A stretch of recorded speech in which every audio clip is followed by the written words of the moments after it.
Hola amigos, una vez más bienvenidos a su canal, Dr. Hugo Corrales, EKG Fácil, una cuenta académica dedicada a la enseñanza en fisiología, farmacología y electrocardiografía, además de otros temas de interés en el área de la salud.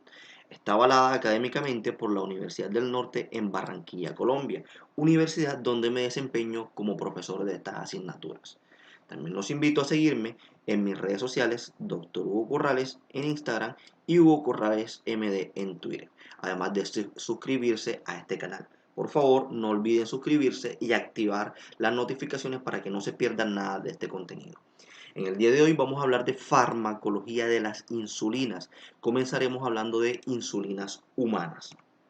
Esta es la bibliografía que he revisado para realizar este video. Sobre todo les recomiendo el mejor libro de insulinas que aclarará todas las dudas que tengan sobre ellas, desde historia de las insulinas, farmacología, cada uno de los usos de las insulinas, ya sea de forma intrahospitalaria o extrahospitalaria, entre otros temas sobre ellas. Son 300 páginas o más solamente de insulina. ¿Dónde lo pueden conseguir? Aquí tienen una página web. Pueden tenerlo en físico o digital. Antes de ver este video, les invito a ver un video de fisiología del páncreas endocrino que también consiguen en el canal. Recordemos que el páncreas está compuesto por un componente exocrino y un componente endocrino. El componente endocrino está conformado por los llamados islotes de Langerhans. En esos islotes de Langerhans, donde existen diferentes grupos de células, las células beta son las encargadas de producir la insulina. Insulina que es fundamental para poder ingresar la glucosa a los tejidos que son insulinodependientes. Como hemos visto desde el video que ya les he dicho que revisen de fisiología del páncreas endocrino, tenemos una secreción basal de insulina y una secreción prandial, es decir, una secreción de insulina que se da después o durante la alimentación.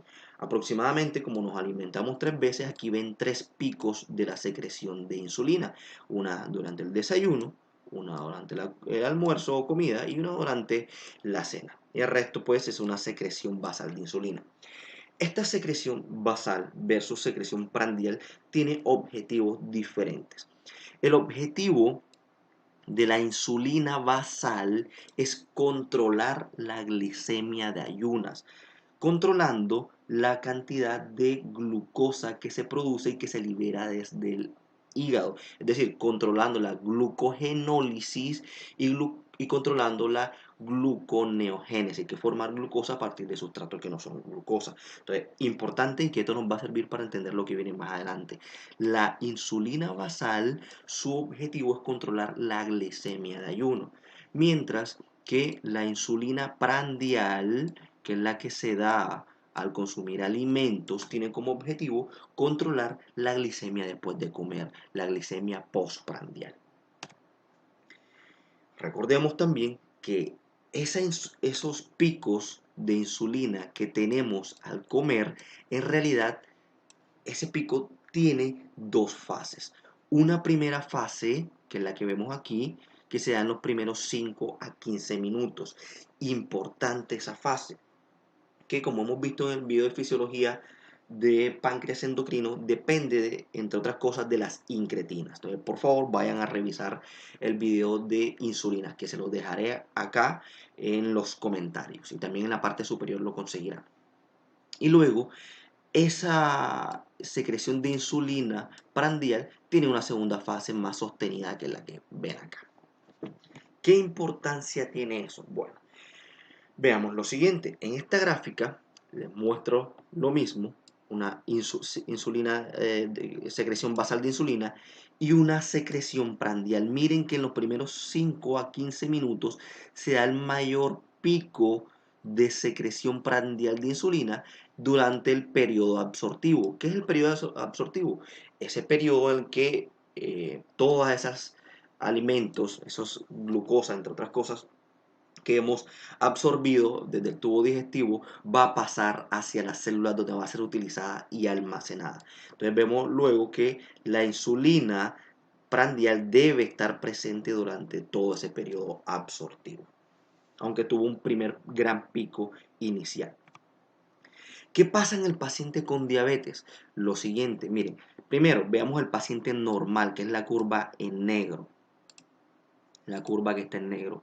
Miren que tiene una primera fase, esa secreción prandial, que es la que les he dicho que sean los primeros 5 a 15 minutos, y luego tiene una segunda fase. Estamos hablando de la secreción prandial, insulina, cuyo objetivo es controlar la glicemia después de comer. Pero ¿qué ven que pasa con el paciente con diabetes tipo 2? Que es la curva que está en morado. Miren que en esa curva que está en morado, el paciente con diabetes mellitus tipo 2, la primera fase prácticamente está suprimida y la segunda fase está disminuida también. Pero importante ver esto que pasa en la primera fase, que es fundamental para poder controlar la glicemia después de comer. En el diabético tipo 1, ambas fases están disminuidas. Por supuesto, es decir que en el diabético tipo 2, en estadios más avanzados de la enfermedad, esta segunda fase también va a estar suprimida. Entonces aquí vemos qué pasa con las personas con diabetes mellitus tipo 2. Uno, podemos observar, miren, que la secreción de insulina basal, que debería estar a este nivel, miren cómo disminuye. Entonces, en el paciente con diabetes mellitus tipo 2 está disminuido tanto la secreción basal de insulina, lo que me va a llevar a hiperglicemia en ayunas, pero también miren que este pico de insulina prandial se da de manera tardía. Aquí, donde empieza lo amarillo, empieza a elevarse la glicemia porque el paciente pues está consumiendo alimentos. Pero no vemos, como en la gráfica anterior, que ahí mismo inicie el aumento de la secreción de insulina prandial para controlarlo, sino que se da más tardío. Miren que también se da durante el almuerzo y se da durante la cena. Vemos que el pico de insulina, 1, se da más tardío, 2, es menor, miren que hasta dónde llega la glicemia y hasta dónde llega el pico de insulina prandial, y además es más corto. Por supuesto, entonces esto va a llevar a que el paciente después de comer no logre controlar la glicemia y tenga hiperglicemia postprandial. Entonces vemos que tendrá tanto hiperglicemia postprandial, es decir, después de comer, como hiperglicemia en ayunos, porque está disminuido tanto la insulina basal como la insulina prandial. En ese orden de ideas, ¿qué características farmacológicas debe tener idealmente las insulinas? Ok, entonces, si lo que quiero es reemplazar las insulinas que el paciente no está produciendo, porque esto hay que tenerlo claro, cuando usted va a colocar insulinas al paciente, va a colocar fármacos, usted necesita que esas insulinas se comporten idealmente lo más fisiológica posible. ¿Cómo así? Veremos insulinas basales e insulinas prandiales. ¿Para qué usted coloca una insulina basal? Como lo hemos dicho, el objetivo de la insulina basal fisiológica, y que en este caso usted lo está reemplazando farmacológicamente, lo que usted busca es controlar la glicemia en ayuno. Entonces me adelanto un poco. Si yo quiero saber si la insulina basal, el fármaco que está tratando de suplir la secreción basal de insulina, ¿cómo sé si está funcionando o no? Con la glicemia en ayunos. Y esa insulina, idealmente yo quiero que tenga lo siguiente, que sea basal, es decir, que no haga pico. La insulina que yo coloque o que usted coloque a un paciente que como objetivo basal no debe hacer picos y tiene que tener una duración mínima de 24 horas, porque como les mostré en la gráfica, la insulina basal debe estar funcionando las 24 horas del día. Entonces, esas son las dos características básicas e ideales que yo quiero de una insulina basal. De la insulina prandial, como les he dicho, la insulina prandial tiene como objetivo controlar la glicemia postprandial, es decir, la glicemia después de comer.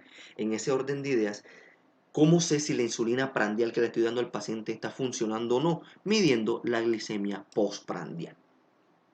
¿Qué características ideales deseadas deben tener esa insulina? Uno, debe tener un inicio de acción rápido, que empiece a actuar entre los primeros 5 a 15 minutos después de colocarla. Porque recuerden que los primeros 5 a 15 minutos después de comer, que en este caso es después de colocar la insulina, son importantísimos para controlar la glicemia postprandial. Debe tener un pico de acción entre los primeros 30 a 90 minutos y un tiempo de acción corto, es decir, la duración de las insulinas prandiales no debe durar más de 3 a 4 horas. Entonces, esto es lo ideal que deben tener de características las insulinas basales y las insulinas prandiales. Ahora, veamos qué es lo que pasa en la realidad. Hablemos primero entonces de las características farmacológicas de las insulinas humanas. Aquí tenemos, ¿por qué se le llama insulinas humanas? Si quieren tener ese dato, es que, bueno, las primeras insulinas que teníamos y que utilizábamos en los pacientes eran productos de extractos de páncreas de origen bovino o de origen porcino.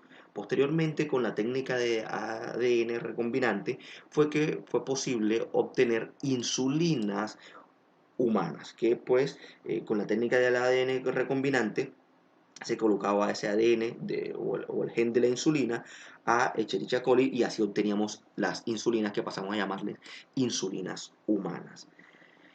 ¿Quiénes teníamos ahí? Utilizábamos insulina cristalina, todavía se utiliza, lastimosamente, quiero aclarar esto, estas insulinas no deberían utilizarse, pero desafortunadamente hay sitios donde no contamos con las insulinas análogas, que son las que hablaremos en el próximo video. Entonces deben conocer estas insulinas humanas que todavía se utilizan, aunque no, idealmente no deberían utilizarse. Ya les diré por qué. ¿Por qué? Miren, la insulina que utilizábamos como prandial para controlar la glicemia después de comer era la insulina cristalina. Por eso ven que coloco entre comillas prandial, bolo o rápida. ¿Por qué la coloco entre comillas? Porque no cumple las características que les he dicho que debe tener una insulina prandial o bolo o rápida. Miren que su inicio de acción es en los primeros 30 a 60 minutos, donde lo ideal es que actuara en los primeros 5 a 15 minutos, empezar a iniciar su acción en los primeros 5 a 15 minutos. ¿Qué hace esto? Esto obliga a que el paciente que está utilizando como insulina prandial a la insulina cristalina deba colocárselo 30 minutos antes de la alimentación. Eso es importante. La insulina cristalina debe colocársela al paciente 30 minutos antes de comer por este problema que tiene, que inicie su acción a los 30 o 60 minutos después de colocarla. El pico máximo lo tiene entre la segunda y la tercera hora. Y este es otro problema, porque recuerden que les he dicho que necesitamos que ese pico máximo lo tenga entre los primeros 30 a 60 minutos. Entonces tampoco cumple ese segundo criterio. Y el tercer criterio que necesitábamos de la insulina de acción rápida es que actuara máximo, su duración máxima sea de 3 a 4 horas. Miren que la cristalina tiene una acción máxima entre una duración que va entre las 6 y 8 horas. Y entonces esto genera un problema. ¿Por qué genera un problema? Porque aumenta el riesgo de hipoglicemia.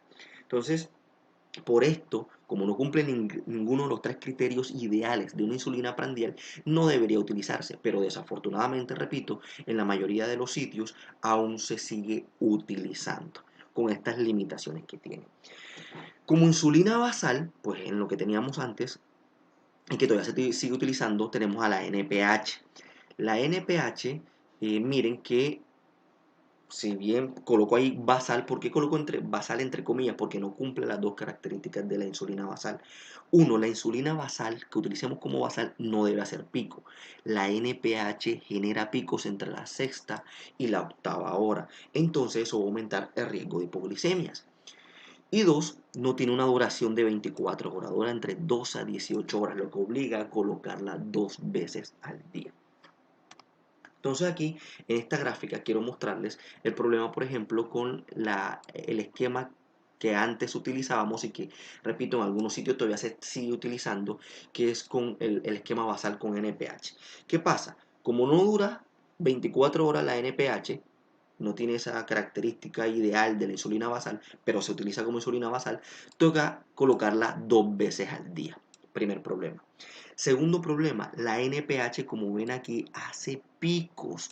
Y en ese pico tenemos riesgo de ¿qué? De lo que ven aquí, de hipoglicemia, que es la porción que está en rojo. Entonces, ¿eso a qué obligaba? Obliga a que los pacientes que están utilizando el esquema basal con NPH deban utilizar las llamadas meriendas. ¿Para qué? ¿Para qué son esas meriendas? Para disminuir el riesgo de hipoglicemia. Entonces miren aquí, con el esquema de cristalina genera también lo siguiente. Uno, primero teníamos que colocarlos 30 minutos antes de empezar a comer el paciente. ¿Por qué se debe colocar 30 minutos? Porque como les he dicho, su inicio de acción empieza entre los 30 a 60 minutos. ¿Por qué empieza a actuar entre los 30 a 60 minutos después de inyectarse? Lo que pasa es que esa insulina está hexamerizada, es decir, que hay 6 moléculas de insulina unidas, por decirlo así, que de esa forma hexamerizada no actúa. Tiene que empezar a soltarse en sus monómeros de la molécula de insulina para poder actuar y para poder desorganizarse, pasar de ser una forma hexamerizada a ser una forma monomérica. Eso tarda un tiempo, por eso se tarda de 30 a 60 minutos y por eso tiene que colocarse 30 minutos antes de comer alimentos al paciente. Es un problema que puede que el paciente, por cualquier razón, se colocó la insulina y no pudo comer y entonces eso aumenta el riesgo de hipoglicemia. Primer problema.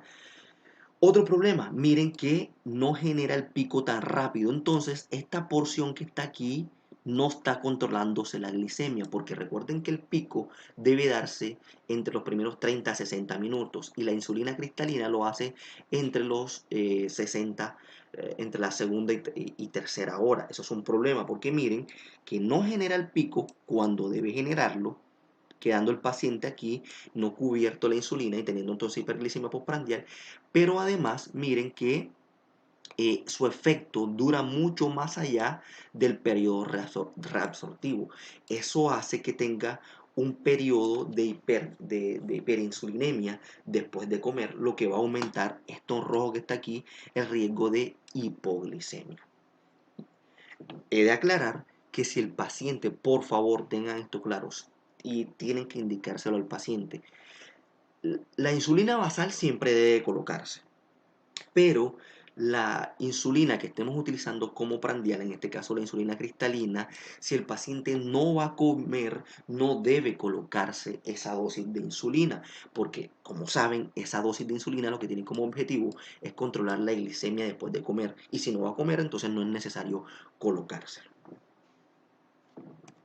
Entonces, en esta gráfica final, lo que quiero mostrarles cómo aumenta un paciente que lo tenemos con NPH, como supuestamente insulina basal para controlar la glicemia en ayunas, y lo tenemos como cristalina para controlar la glicemia después de comer. Miren cómo se sobrepone el riesgo de hipoglicemia por insulina, NPH y cristalina, lo que, repito, obligaba a que esos pacientes, o obliga a que esos pacientes tengan que consumir los llamadas meriendas. Entonces, le repito, ojalá idealmente no tengan que utilizarlo, pero si no tienen ninguna otra herramienta, utilizan como insulina basal a la NPH y como insulina prandial o para controlar la glicemia después de comer a la cristalina, con las limitaciones que les he dicho en este video que tiene.